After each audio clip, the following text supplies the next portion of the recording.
All right, we are live. Welcome, everybody. We are here with Veterans for Child Rescue, and our special guest today is Miss Rosie Cataldo. So, for those who don't know, Veterans for Child Rescue is a nonprofit, and our mission is to expose and eradicate child trafficking. So, we do these live streams on a weekly basis, and we discuss different aspects of this topic.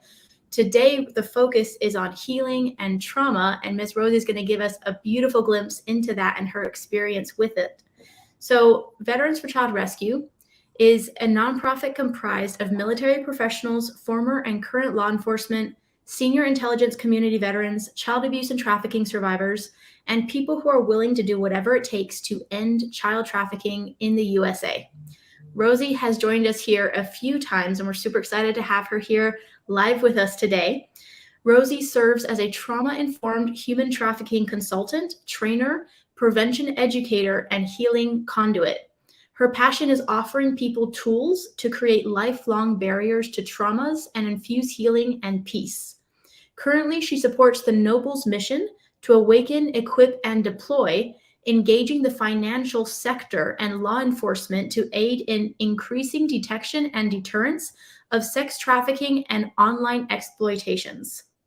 So has an incredible background, and she's here today to share some practical tips for finding peace and combating the negative effects of trauma. So, Rosie, thank you so much for being here. We really appreciate it. Thank you for having me, and thank you for all that you do, and like a huge spectrum of awareness that you all create and act on. So thank you. Absolutely. There's so much to say about all of this topic. Again, we kind of unpack a different aspect of it, but the healing and aftercare and trauma recovery aspect of this is something that's so big. There's a lot of layers to it, and there's also not a one size fits all solution for it. There's so many variables in how this kind of thing can happen. So we're dedicated to not only exposing it, but helping people understand it and really relate to the concept so that they can be part of the solution and also understand all the aspects of how we're involved and why we do what we do. So, hey, everybody, and thank you for checking in. If you're checking in, let us know where you're from. I see people from Lafayette, Louisiana, and from all over the USA. We really appreciate you guys for being here. We can see all your comments, so let us know if you guys have questions. We're going to go ahead and let Rosie tell us a little bit about yourself and your background and some of the experiences you've had. Okay, well, thank you. I'm a mom. I have three kids, 2 young adult children and 1 middle schooler. So I have glimpses into lots of different areas that we're combating. So up close and personal experiences that they share all the time, things that our kids are combating. But my background's with the Federal Reserve Bank. I worked in public affairs for the Federal Reserve Bank for 13 years. And about 5 years ago, I did a complete career switch. I'm in this space because someone in my community, their children were pulled into a very sophisticated sex trafficking network by their in-home nanny. And after I learned about that, I was just determined to educate myself. So I joined our state's anti-trafficking task force and learned and met with people and started doing prevention education. In learning about the gaps, there are many, many gaps in this area and things that we need to all do to fill in. So what I love to focus on, since I am a mom, is prevention, because we simply, as you know, there aren't enough of us to play cleanup after someone is pulled into trafficking. And we also know that if someone is pulled into trafficking, it is not highly likely that they will come out on the other side. That is more of a rarity. And by and large, they are coming out on the other side because of their own reporting. So if we can prevent kids from falling into those pitfalls, that is just getting a leg up on the whole issue.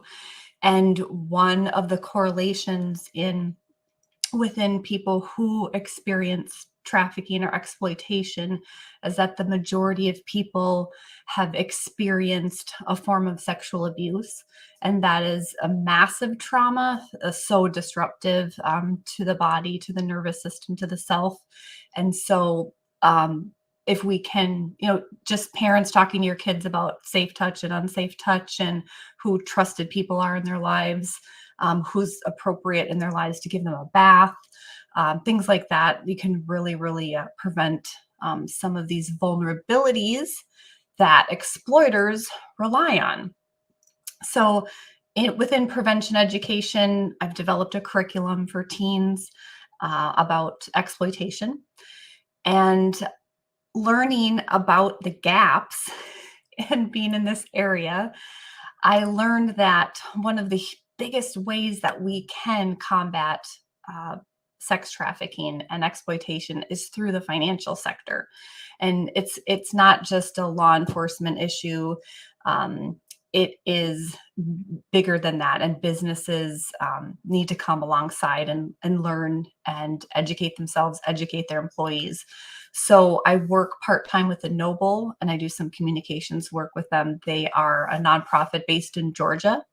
And so we work with financial institutions, banks, and law enforcement, not only on large movements of money, but on purchase patterns and what could possibly be fraudulent or criminal activity. So it's really amazing because light bulbs are going off all the time with people who are in this sector, and this is what they do day in and day out, and see the transactions and see the data and realize, wow, I can make a difference in combating this. So that's part of what I do. And about a year ago, I was trained on a healing modality because of some work I do with survivors just on my own. And I learned from Dottie Laster. She is in Texas, and she's a private investigator and expert witness. And she trained me on a healing modality that is loosely based on one that is practiced by, and they train on this too, the Association for the Recovery of Children. And they call it active prayer protocol. And so I was trained on it. I've been practicing it, and I've been seeing some really remarkable breakthroughs with for people who have had serious traumas, like multiple sexual assaults, some mind control tactics, which there's some mind control overlapping within the exploitation and human trafficking realms. So just seeing some of these breakthroughs, I thought, wow, this is quite incredible. And so I started practicing it on a little bit broader scale and doing some training on it because it's a simple modality that we can talk about. And it is just fascinating what you can do when you set your mind to it and when you take control of wanting to release something. Definitely. That's all so incredible. What does this method involve? I know that's a big question, but if you were to sort of short version it, as I say, what's the method behind this? Okay. Well, the method behind it is very simple. It involves some prayer or a mantra, and that is completely dependent on the individual I'm working alongside. And so I let them lead the way in that regard, depending upon where they align spiritually. So prayer or mantra, and it involves some grounding that I can walk through with you, grounding techniques, body scans, just bringing awareness to the body, breath work. It involves some tapping. So that's also referred to as EFT, emotional freedom technique. There are lots of great articles online about emotional freedom technique. So with the tapping, you can do it to yourself. And if someone else is doing that for you, it's quite powerful and phenomenal, because the other person working with you is interrupting the signal that is firing to the brain. So you can say certain things, certain mantras while you're tapping to interrupt what's firing to the brain and create a new thought pattern as a result. So what I was trained had those elements, and then I've learned from other healers from different areas, including my own area. And so there's different elements that I pull in. A piece that is very, very simple that I learned from a trauma specialist on how to use your nervous system to regulate someone else's nervous system is also phenomenal. So what you can do, let's say you are really anxious about an event that, or, presentation you have, in a few days. And so you can have someone practice it on you. Like, you can lay down and have someone put their hand, someone you trust, put their hand under your kidney, and then put another hand under your ankle. You can also do the kidney and the neck, but I prefer the kidney and the ankle. And you can wait. Usually it takes a couple minutes to feel the pulsations. It's it'll feel like a clock ticking. So you'll feel the pulsations, and if the person is calm, they'll be very subtle. And if the person is agitated or anxious, they're going to be more intense. And so what you need to do is wait until the pulsations are very faint, and then you can repeat the same process on the other side. And so this is a wonderful way, like I mentioned, to use your nervous system to calm someone else's nervous system. If any of you have ever experienced cranial sacral work, like by a physical therapist or a body worker or healer, it is quite a bit like that. You're feeling the pulsations in the body. And I am, praying while I'm doing it, and asking for guidance and healing for the individual who I'm working with. So I would encourage you to practice it on your loved ones at home. It's really cool, and it can really make you quite tired the next day. I will say that it does. It's quite because of the release. Mm-hmm.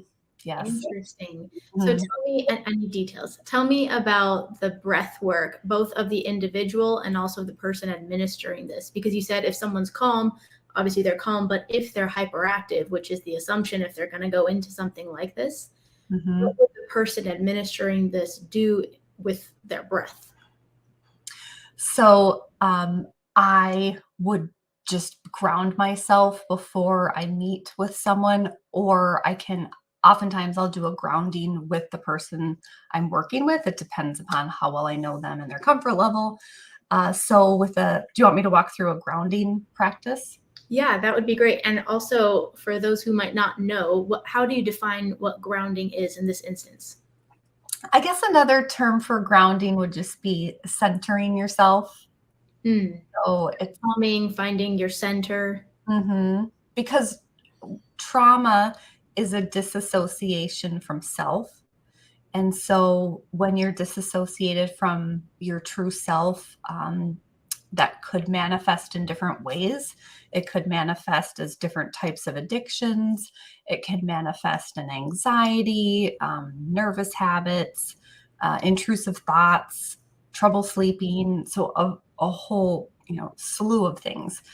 So what you want to do is first recognize what's interrupting you and look at it, kind of look what's behind it. If there are things going on in your life, whether it's a circumstance or a conversation that might trigger you to start feeling more anxious, worried, fearful, just look into it and notice your body's reaction to it. And we can talk about strategies for calming yourself down when you're triggered. But so, of course, everyone's unique. There are going to be a variety of triggers unique to you. And just being able to, number one, recognize them, have awareness of them, and then how your body reacts to them. And you can train yourself to calm down. And we can talk about healthy, familiar strategies that you can use to calm yourself down. So a grounding is getting back to yourself, center yourself. So what you can do is you can close your eyes if you want. If you're listening and driving, don't do that. But you can close your eyes, and I would ask people to first just develop some awareness in their body. So start at the crown of the head and notice any tension or lack thereof. Just notice and observe, and then take the awareness down to the eyes. Bring the awareness down to the jawline. Is there, you holding any tension in your jawline? A lot of us can clench our teeth at night if we're stressed about something. So pay attention to that.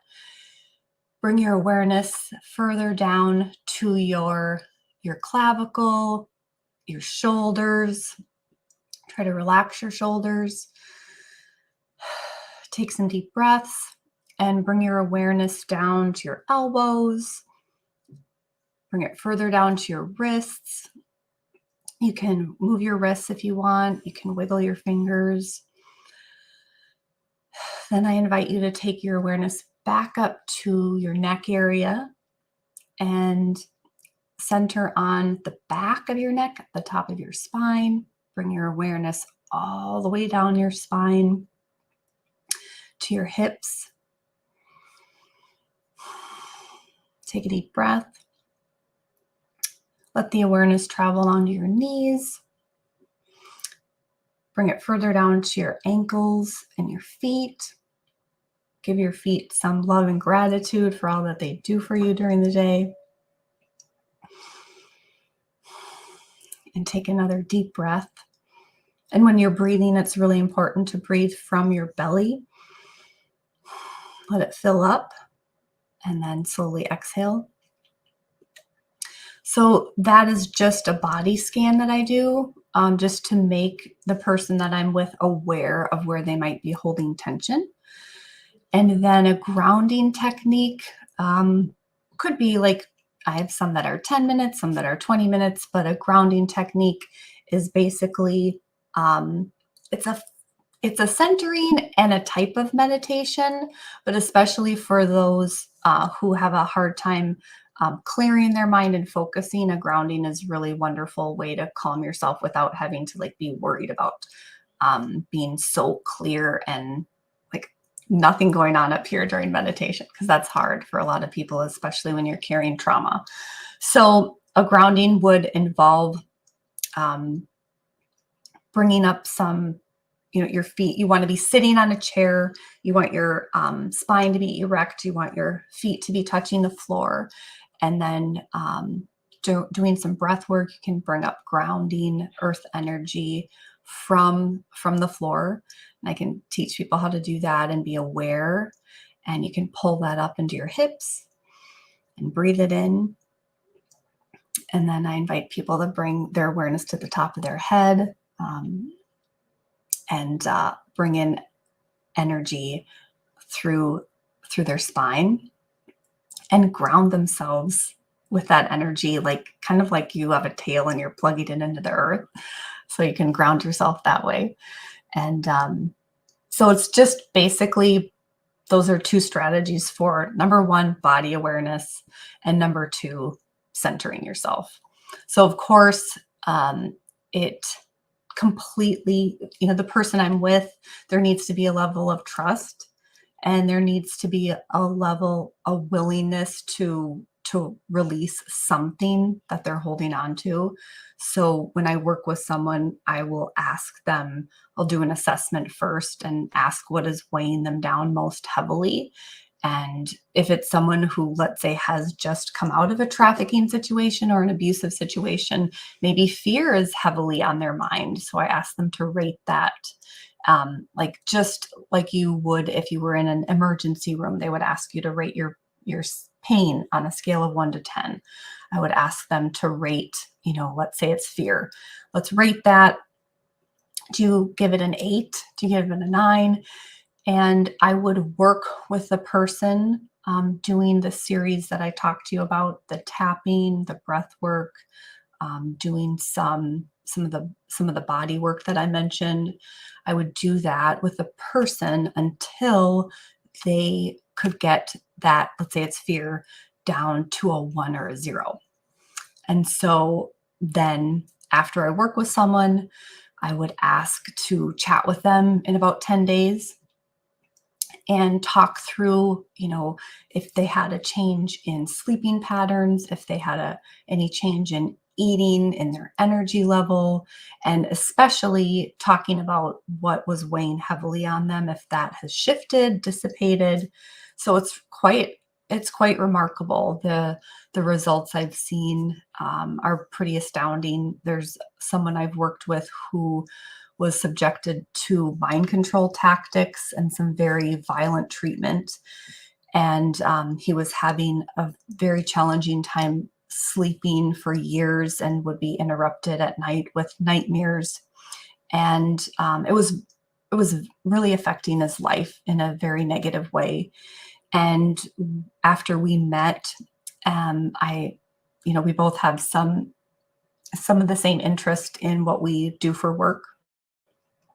And if I would practice on. And so fortunately, he was one of the first people I practiced on, and one of the people who I've seen the most tremendous results. So, and probably one of the most severe cases that I've worked on. So that just, although it's really very, very hard to know and witness what people have gone through, there's no way that someone can heal from what we can't hold. So it's important to be able to have create a space and an understanding and a willingness to listen and take in what they're saying.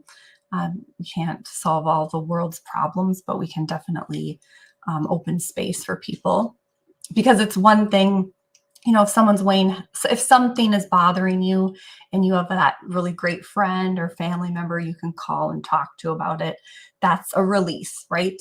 We can get it off our chest. We feel better. We don't even need them to solve the problem. Sometimes we just want them to listen, right? So, and then I mentioned the tapping. That is really awesome. You can do it on yourself, the emotional freedom technique, and you may experience a release. May you please Yes. explain tapping to people? Like, for someone who doesn't know, I've heard of it. I'm not very familiar, but it's essentially tapping your body, which I understand is a form of connecting with yourself. But what does it do neurologically? Short version. So, so you are interrupting the signal that your body is firing to your brain. So, for example, there was someone that I worked with who, she herself was a therapist and very successful and very accomplished. And I asked if I could practice on her, and she said yes, I would love to get her feedback. So after I practiced on her, she said, Rosie, what I was trying to release was a feeling that I've had for years. Her stepdad told her that she would never amount to anything.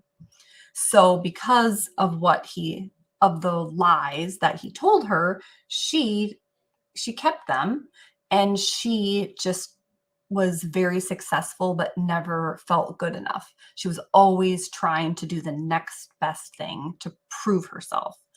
And that can be exhausting. And even though you can look really great on paper, and other people say like, oh my gosh, look at what you've done, but it doesn't matter if you don't believe it. So because of the lies that her stepdad was telling her, she had this weight, she had this burden. And after I worked on her, I called her 10 days later, asked for how she was doing, and she said it was gone. Like, she looked for that and it was gone. And this was almost 9 months ago.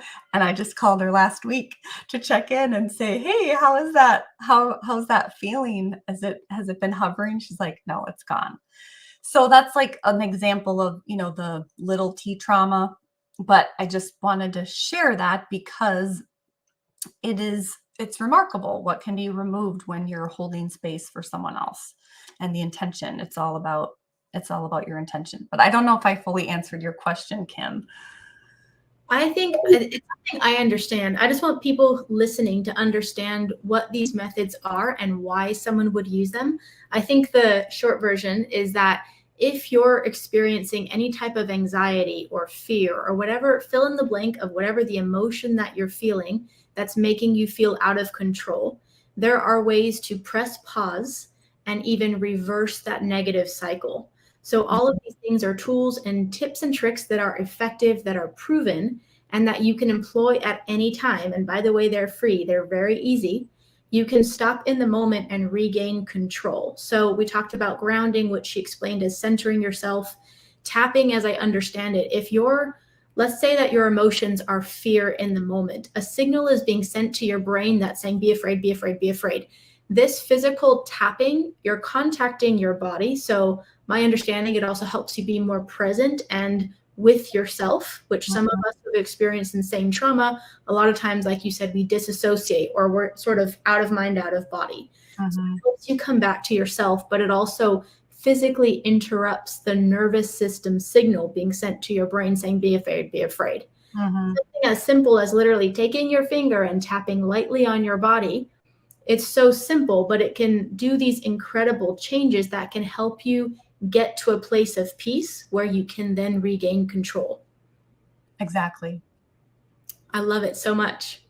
So for tapping, that's something you can do anywhere, as I understand it. Is it true that there are also specific, maybe energy points, or I'm not sure what you refer to them as, specific areas where it's best to do it?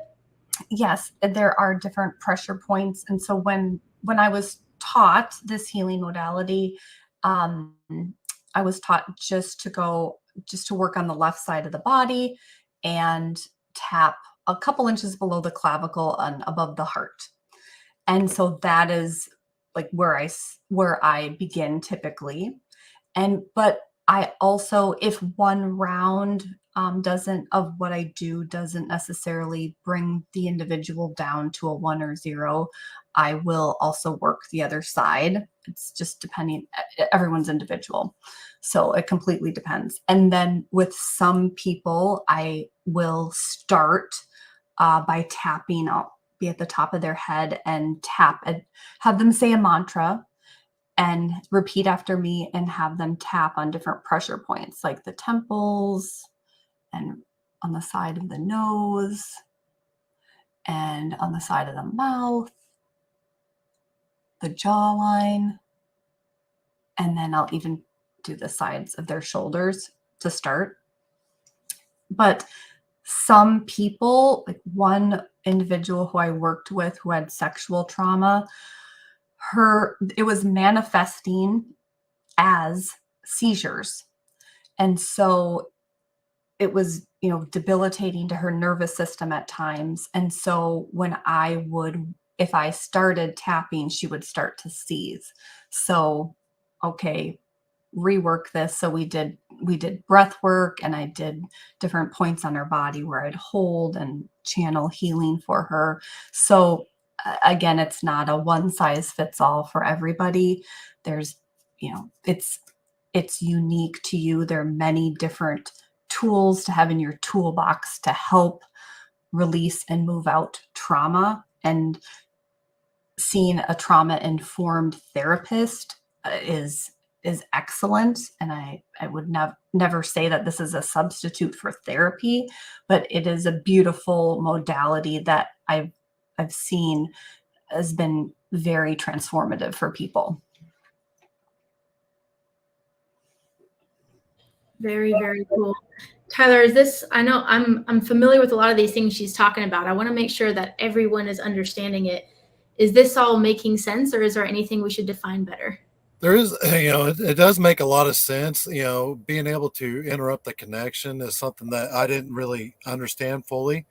Um, so as getting some of the knowledge on this, I think, especially like the breathing treatment, breathing techniques and that type of stuff. When you start combining it all together, it does make a lot of sense that it could help reduce your heart rate and get you back down to that center of gravity where you need to be at. So that way you can, be more focused on the actions that are going on around you.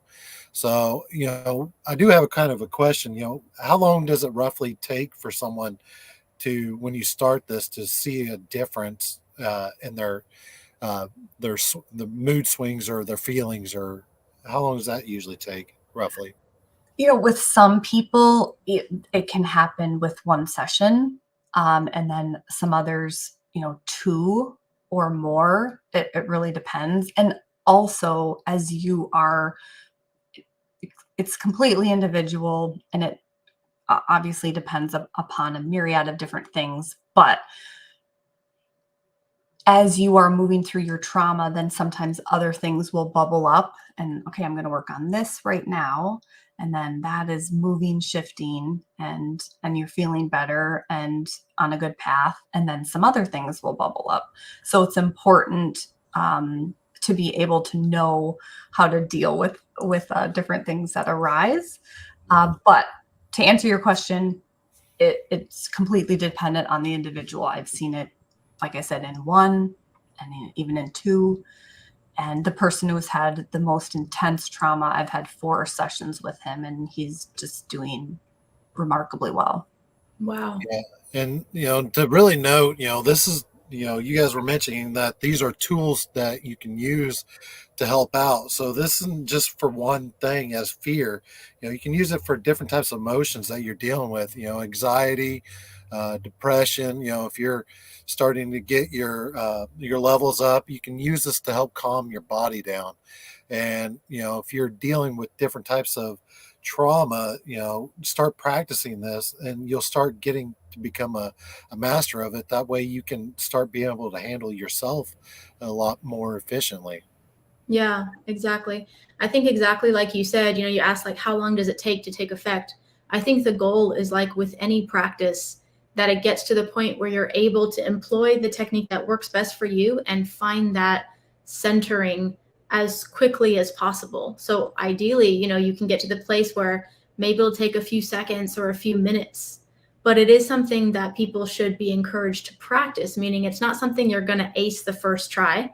And it's also not something you can really do it wrong.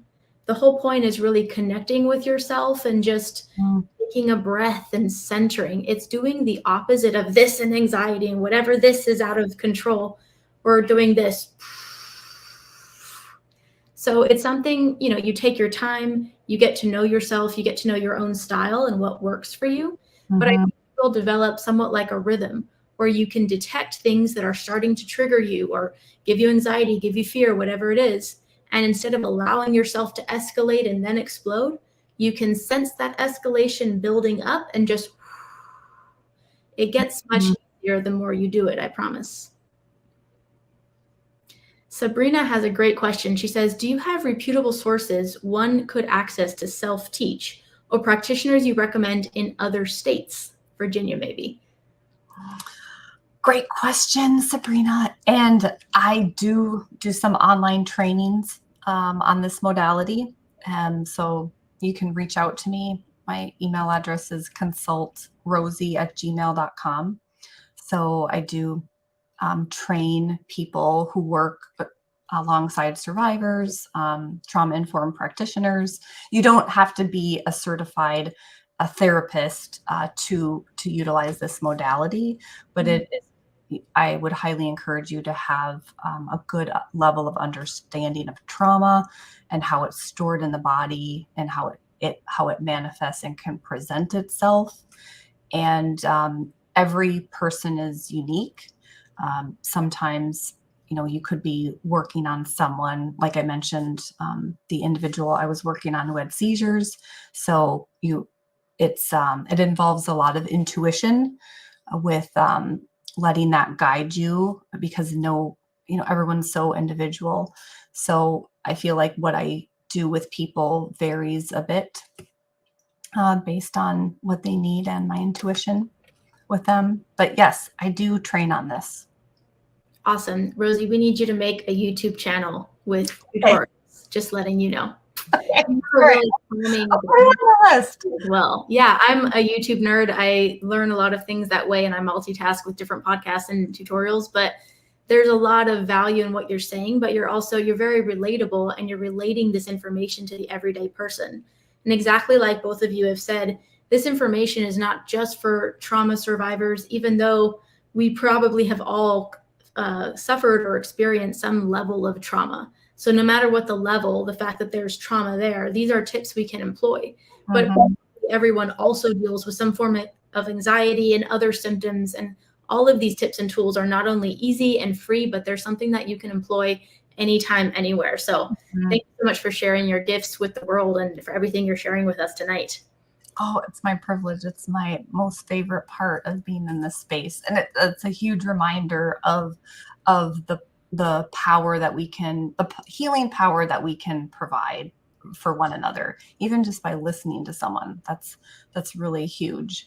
And do you want to chat about healthy familiar? What can help people kind of get back to themselves when they're triggered?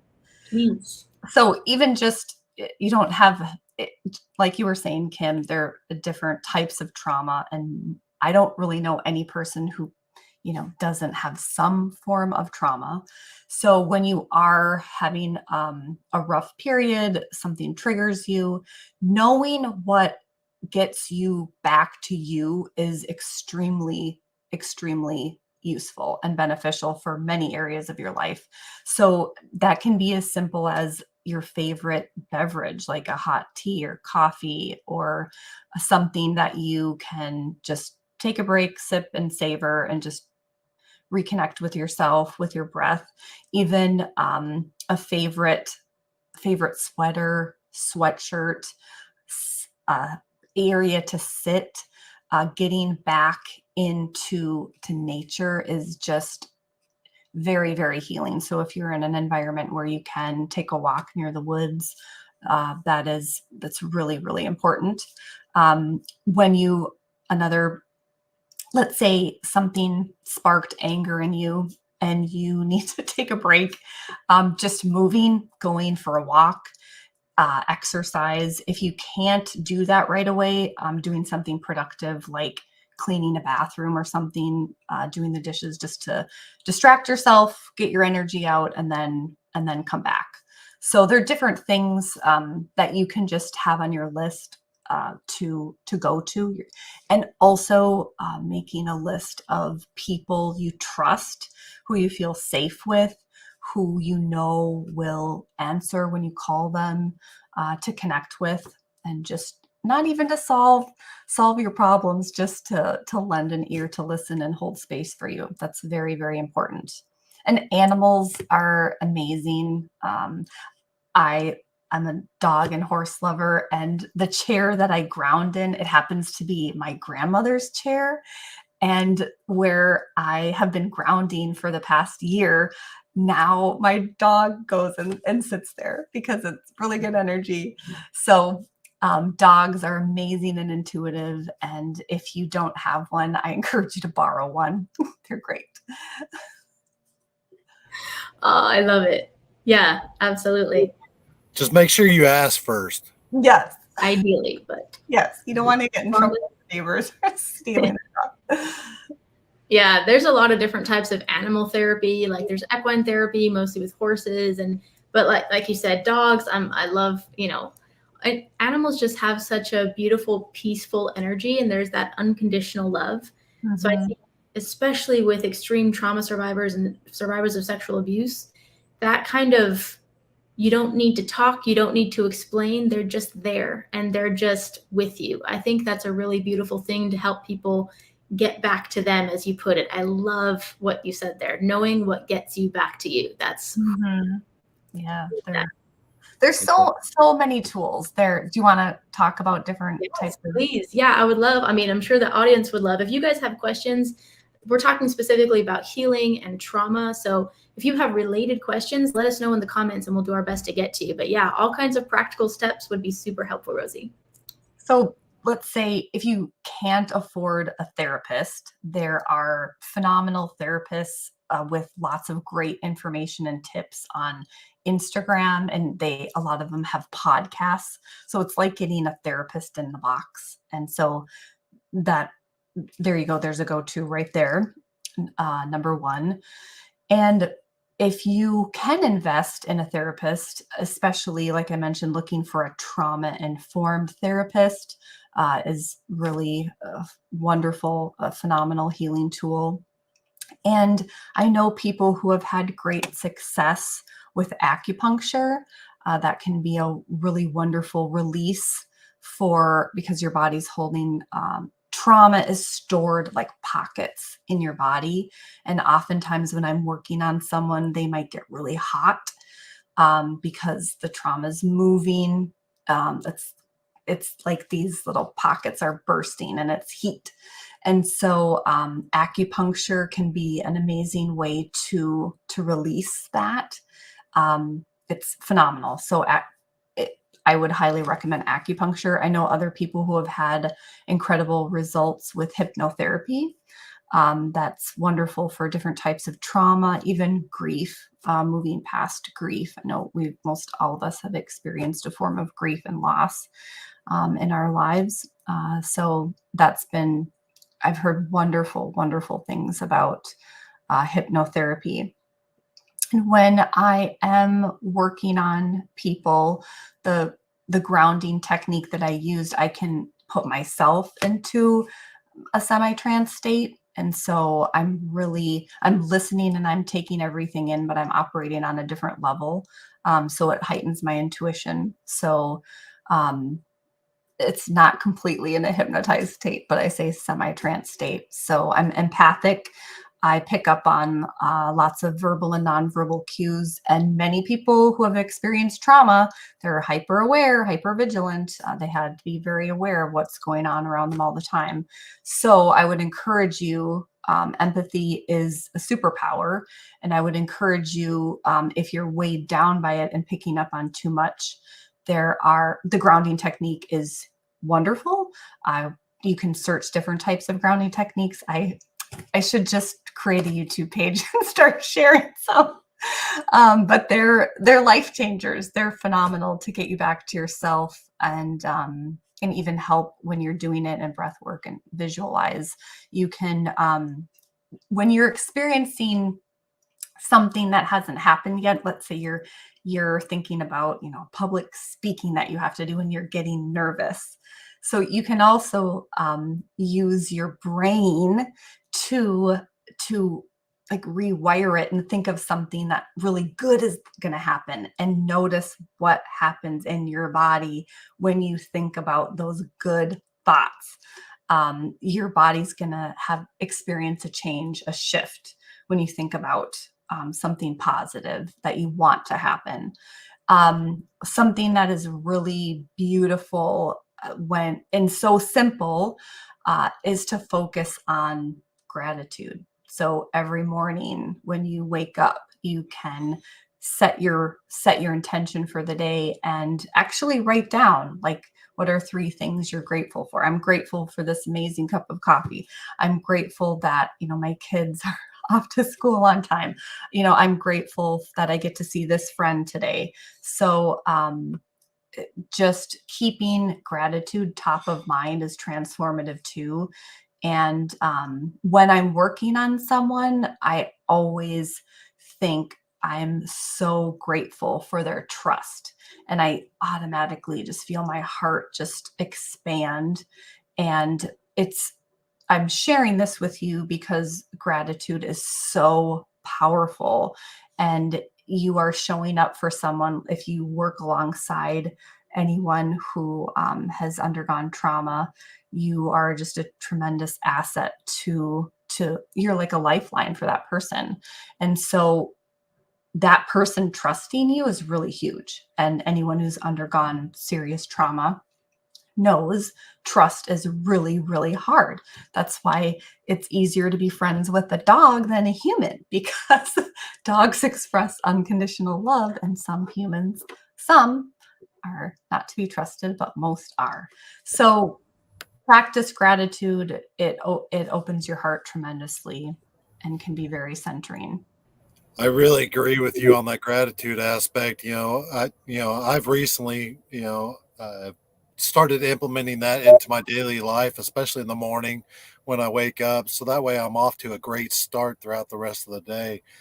Just being able to find and connect with myself at the beginning of the day, and then I can start completing the task throughout the day. Then you just feel much more grateful as far as you go. You go to the gym after you say something, then you start getting grateful that you got out and you achieved a small step. Then you can move on to the next step and the next step.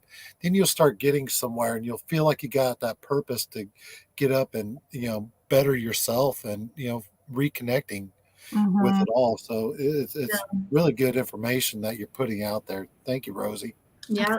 Pleasure. And Tyler, you said exercise. That is so important. Mm. If you are physically able to move, I implement an exercise routine, because we know that naturally it's a serotonin booster. And you'll notice if you're, in a foul mood, but you get to the gym, your mood is most likely going to be different when you leave. So find something, again, it's not a one size fits all. Find something that works for you and your body. Yoga can be quite transformative for people, because you're calming the body, and doing specific movements, and holding them. So you're stretching your muscles, you're strengthening your muscles, and it's a form of grounding too. So yoga is awesome. But weightlifting is very important, especially if you're middle-aged like me. You want to keep that bone density up. But Yeah. weightlifting Yeah. it's great. It's a great way for me personally to release secondary trauma, because it can be very, and it can be very angering and upsetting when I take in some of these stories. But releasing it is wonderful. And then a mantra that I say to myself every day is that the majority of people are good. The majority of people are truly good people. So Important to remember that, because sometimes, especially in the line of work that we do, it's easy to lose faith in humanity. But 100%, not only seeing our own examples and being our own example of love and light in the world, but also, there are so many good people in the world. We just have to remember that. Can we nerd out on gratitude real quick? Because it's a thing that's coming up a lot recently. And it's also something that I think people underestimate and also misunderstand. It sounds so simple. There's so many verses in the Bible about it. There's, be positive, be thankful, yay. But there's also a misconception when someone's going through really intense trauma. So we're just bad things, whatever that is for you. Just think of the worst time in your life. It's very difficult to be like, just be grateful, just be positive, right? We're talking about the worst imaginable sexual abuse, veterans surviving the most incredible things in war, like those types of intense situations. Why is it important to have gratitude? But more importantly, let's start here. Like, what does that even mean? How do you go from there to there? And why would you try to even do that when you're in such a low place? well, Tyler is a veteran, so do you want to ask Tyler first, or do you want to ask me? Well, just the concept of gratitude, like to explain, because it's so powerful, but people underestimate it, I think. So, okay, in my perspective or from my experience, sometimes if you're in the moment, let's say you're having a full-on PTSD panic attack, okay? So this is how I oversimplify things, right? If you think of it in layers, let's say from 1 to 10, with 10 being bliss and just total happiness, and 1 is the lowest place you can imagine. So if you're near, let's say a 1, you're in that place. It may not be easy or even fathomable to jump from 1 to 10, because that's not even something your brain can maybe handle at the moment. My experience and my understanding is that here's the goal. 1 is the negative energy or the lowest low. Your goal is to not stay there. No matter what you're trying, like, you don't want to stay here. That's not good. That doesn't feel right. That doesn't feel nice. So your goal is to raise your vibration or elevate yourself, elevate your mood. Let's get out of here. Let's get out of here. So what can you do in that moment to, you said earlier, get back to yourself or just regain control? What can you do to press pause? What can you do to quiet the chaos? So again, I think that's where things like breath work and these different modalities that you're talking about today can be helpful, because you can interrupt that pattern. You can be like, wait, no, I'm safe. I'm at peace. I'm, whatever you say to yourself to help ground yourself. That's essentially like pressing pause and just being like, no, no, no, we're good. We're not there right now. Everything is okay. Mm-hmm.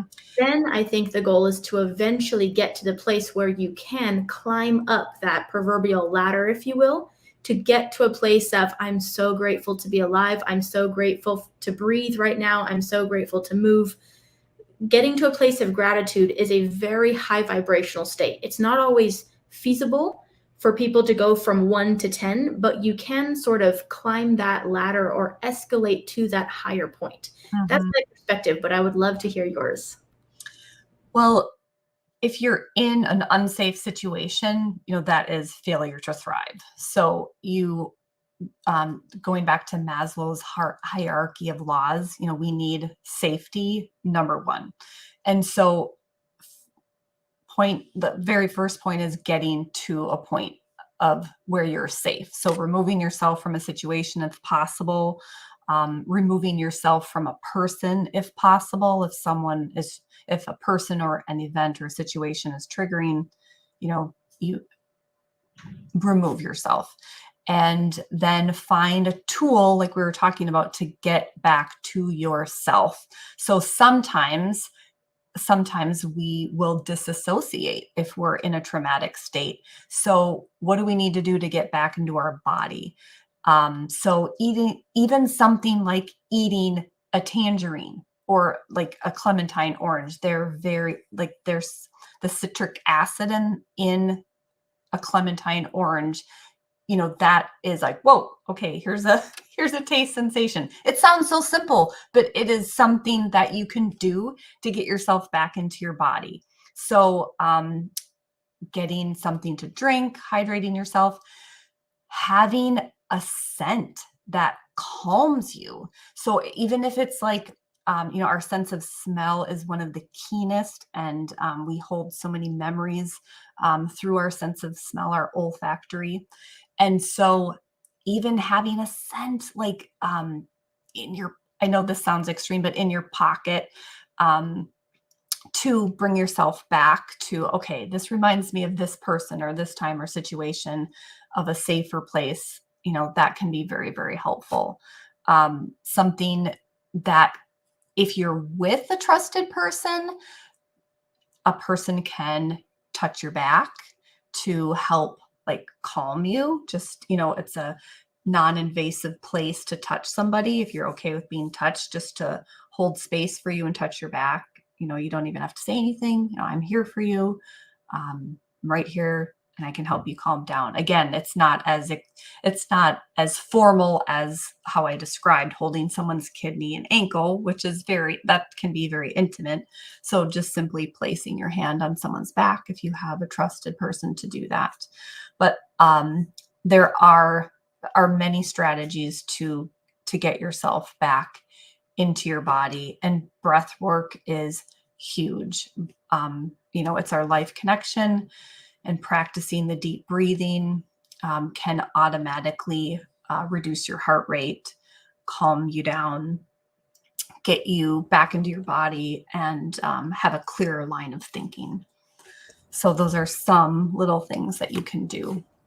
I really, stress on that breathing part, being able to, when you are like really stressed and you got a lot going on inside your body and things are just, got you all out of focus. The first thing that I've implemented is getting that breathing control.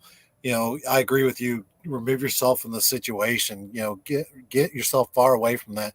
That way you can start getting in the environment that can help bring you back to yourself. Mm-hmm. Then that breathing technique, I've really started putting those into my daily life, because I noticed that, my heart rate starts getting crazy throughout the day. And, I really have to hold in my breath and, start breathing it out slowly to be able to, get my heart rate back under control.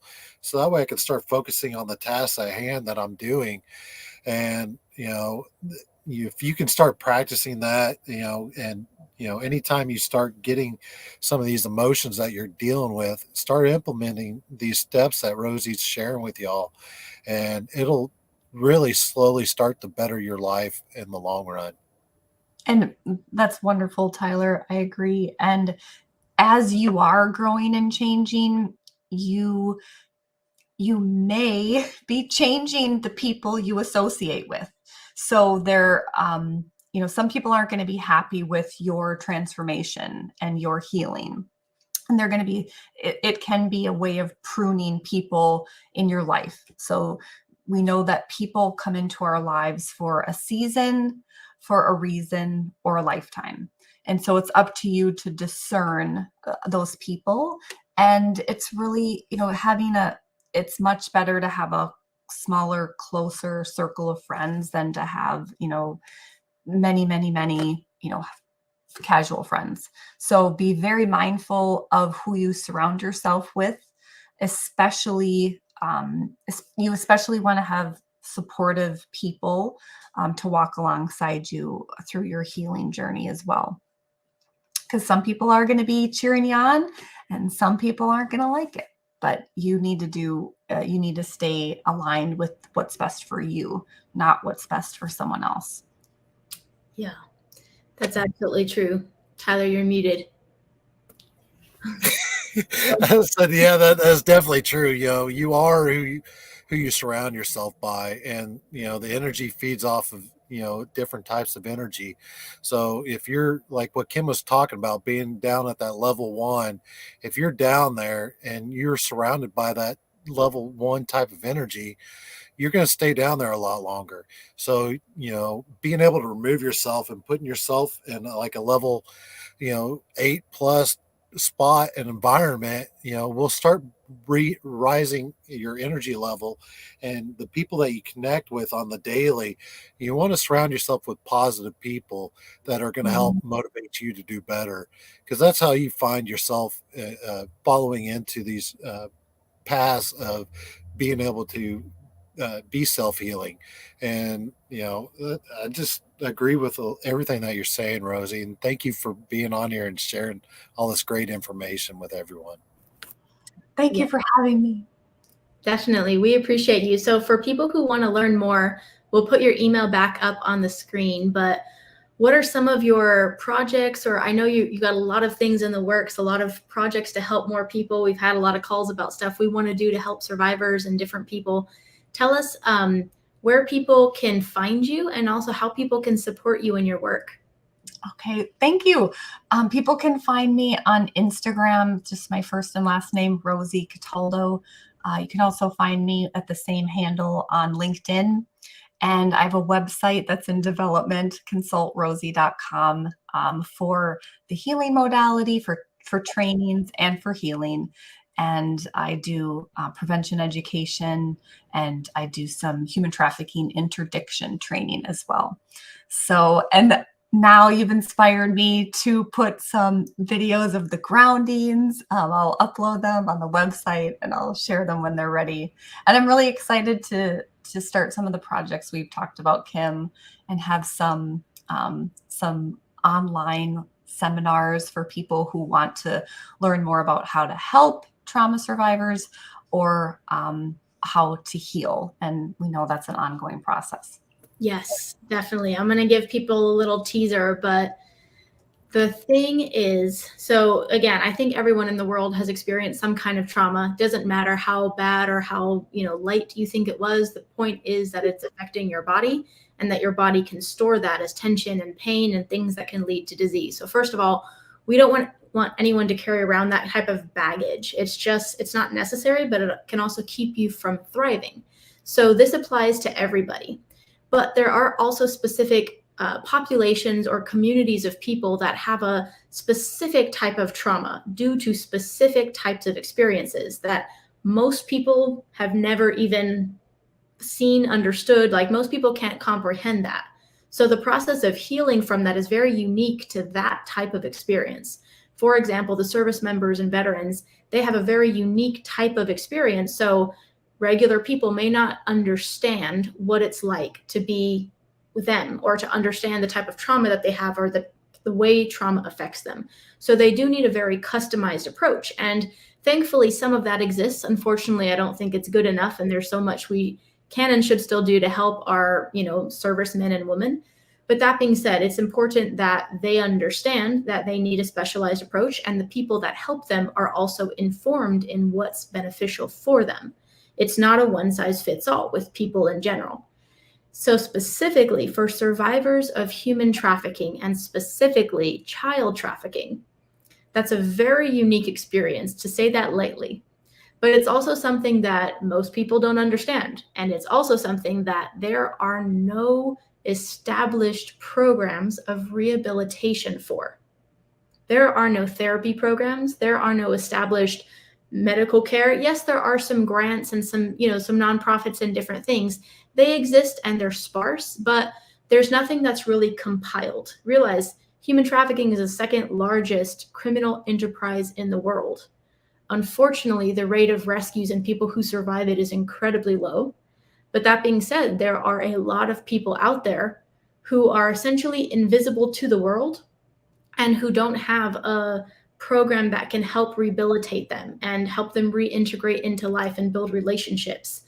So what we want to do is group a network of qualified therapists, trauma-informed therapists, specifically this type of trauma, people who not only have the heart and the passion to want to help survivors heal and overcome and redesign their lives, but also people who have either studied it or been working in it or experienced and survived it and who are now called to help other people.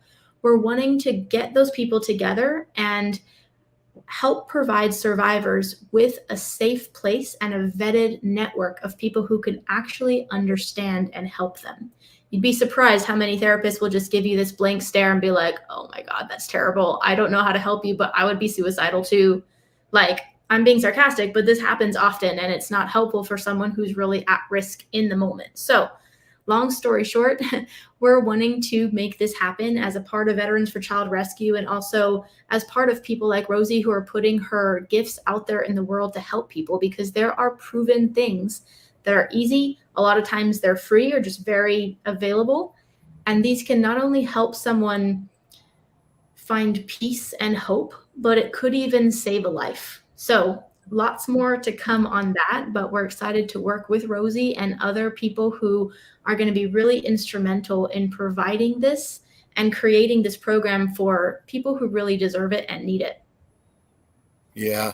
And Rosie, you're such an amazing person to be able to come on here and be able to share some of your experience and knowledge with everyone.